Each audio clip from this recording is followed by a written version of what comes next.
A warning from Washington arrives like a sudden alarm across the Gulf region. U.S.-flagged commercial ships are being advised to avoid Iranian-controlled waters and to treat any unauthorized boarding attempts as serious security threats. Officials are urging captains to remain in contact with coalition naval forces and to follow emergency routing guidance. The message signals growing concern inside the U.S. government that maritime incidents could be used as political or military leverage during a tense standoff.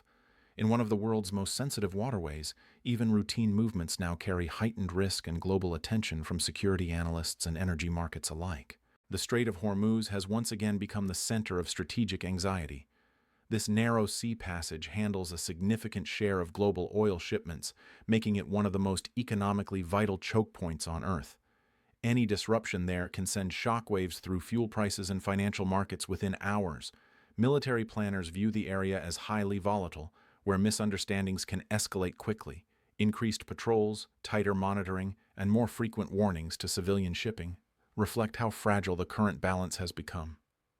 Every radar contact and every unidentified approach is now treated with extreme caution by crews and commanders alike. Recent encounters at sea have amplified these fears. A U.S.-linked commercial tanker traveling near regional waters reported being closely followed by multiple fast patrol boats believed to be associated with Iranian security forces. According to maritime security reports, radio contact attempts were made, instructing the vessel to change course and halt. The ship's crew maintained its route while alerting coalition naval authorities. A nearby Allied warship later moved closer to the tanker's position, providing a visible security presence until the situation cooled. Such incidents, even when resolved peacefully, add tension and uncertainty to already strained maritime corridors. Independent maritime monitoring groups confirmed that a tense interaction occurred and logged the event for further review. Investigations typically analyze radio transcripts, ship tracking data, and regional patrol patterns to determine what happened and why. Different sides often present conflicting interpretations of these encounters. Iranian sources sometimes argue that ships violate local navigation rules, while Western officials question those claims and emphasize freedom of navigation. These competing narratives form part of a broader information struggle that runs parallel to the military one. Each statement is carefully crafted, aiming to shape global opinion and diplomatic positioning. Behind these sea encounters lies a deeper contest of strategy and signaling. Military leaders in Iran have repeatedly stated that if they are attacked or heavily pressured, they could respond by restricting traffic through the Strait of Hormuz. Such statements are viewed internationally as deterrent threats designed to raise the potential cost of conflict. Energy-importing nations watch these developments closely because even temporary disruption could affect supply chains. The waterway is not just a regional passage, it is a global economic artery. Because of that, rhetoric alone can influence markets before any physical action ever takes place. From Washington's perspective, the objective is deterrence through visibility and readiness. Officials want to show that commercial vessels linked to the United States will not be left unprotected. That means closer naval escorts, faster response protocols, and stronger public warnings. Defense sources describe this approach as preventive rather than provocative, though critics argue that visible force concentrations can also raise tensions. In high-risk regions, perception often matters as much as reality. When more warships and aircraft appear, each side reassesses intentions, sometimes assuming worst-case scenarios. That dynamic can accelerate escalation even when neither side wants open conflict. Political messaging has also intensified. U.S. leadership statements have included firm language toward Iran's top decision-makers and clear signals that military options remain available if negotiations collapse. Such remarks are often designed for multiple audiences: domestic voters, allied governments, and adversary leadership circles. Strong wording can reinforce deterrence, but can also narrow diplomatic space if interpreted as ultimatums. Analysts note that public threats and private negotiations often run in parallel. What is said openly may differ from what is discussed behind closed doors. Still, the overall tone contributes to the sense that the situation is entering a critical phase. Diplomatic outreach continues alongside military preparations. Envoys and intermediaries have held rounds of talks aimed at reducing misunderstandings and exploring possible agreements. Visits to major military assets by senior officials are sometimes symbolic, demonstrating that diplomacy is backed by credible force. These gestures are carefully staged and widely reported, reinforcing strategic messages. Supporters say this combination strengthens negotiating leverage. Skeptics worry it blurs the line between dialogue and coercion. In complex disputes, both tools, negotiation and pressure, are often used simultaneously, creating a layered strategy that can either stabilize tensions or intensify mistrust. Meanwhile, U.S. naval forces have expanded their operational footprint in nearby waters. A carrier strike group, supported by destroyers and surveillance assets, is conducting patrols and exercises across the broader region. Such groups bring air power, missile defense, reconnaissance, and rapid strike capability. Their presence allows quick reaction to emergencies involving shipping lanes or allied interests. Military planners describe this as force posture, positioning capabilities where they can respond fastest. The movements are tracked by observers worldwide through satellite imagery and open-source intelligence, turning deployments into public signals as well as tactical decisions. Air assets have also increased across several regional bases.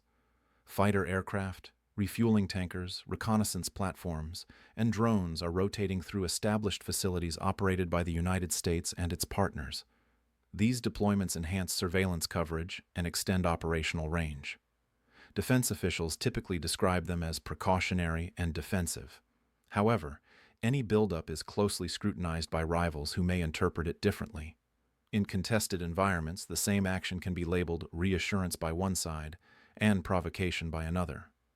That difference in interpretation is one of the main drivers of strategic friction during prolonged standoffs. Military experts explain that building a strike-capable framework does not automatically mean an attack is imminent.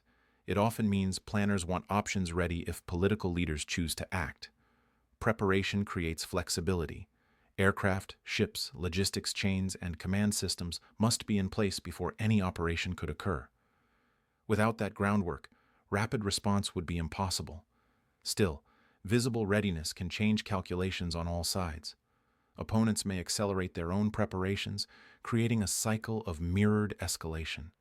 That cycle is difficult to slow once it gathers momentum, especially when trust between governments is already limited. Public communications now play a central role in crisis environments. Social media posts, official briefings, and satellite photos spread instantly, shaping global perception in real time. Messages directed at civilian populations, including calls for calm or warnings about leadership decisions, are increasingly common. These communications aim to separate governments from people and influence public sentiment. Information strategy has become part of modern deterrence. Words, images, and timing are chosen carefully. A single post or leaked image can move markets, shift diplomatic reactions, and alter how military moves are interpreted across the international community. Regional allies are watching developments with caution. Gulf states, European partners, and Asian energy importers all have stakes in uninterrupted maritime traffic. Many are quietly increasing their own security coordination, intelligence sharing, and contingency planning. Some governments urge restraint and renewed negotiations, fearing that even a limited clash could spread. Others support a firmer line to discourage further incidents at sea. This mix of views reflects different threat perceptions and economic exposures.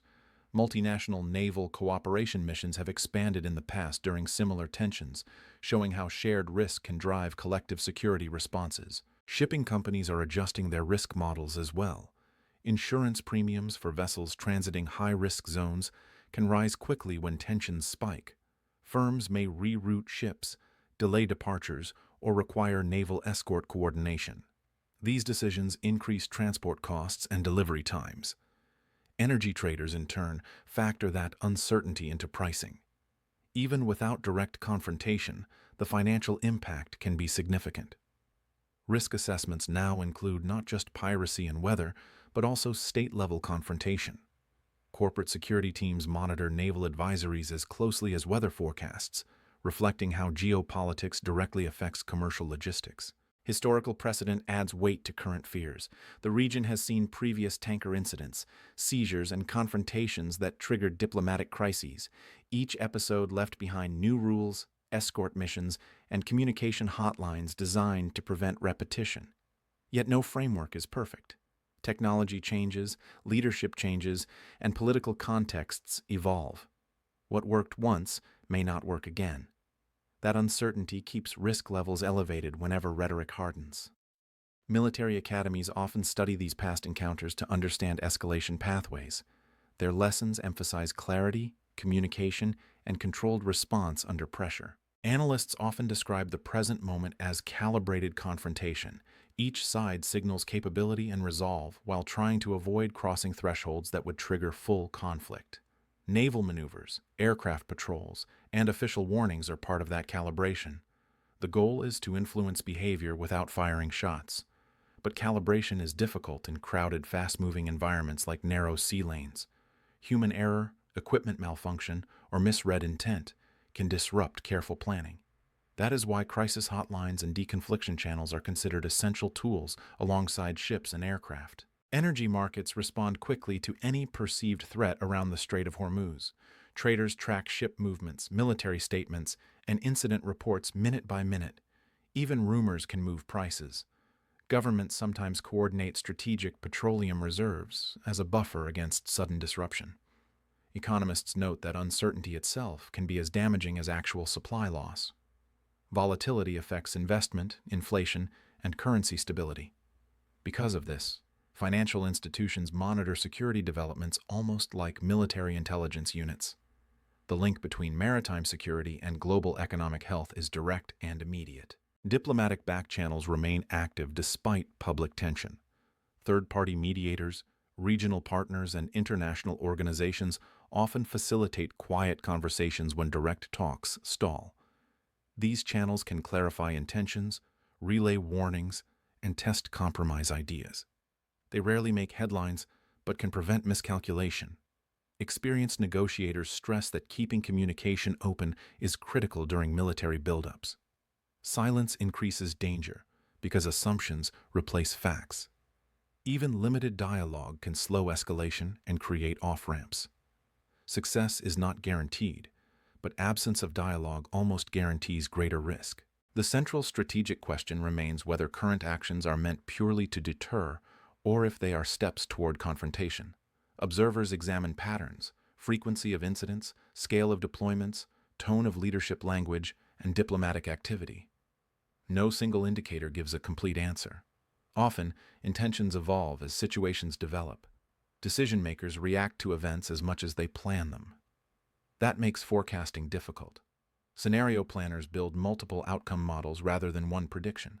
Flexibility and restraint are repeatedly highlighted as the most valuable stabilizing factors. For now, the region stands in a tense holding pattern.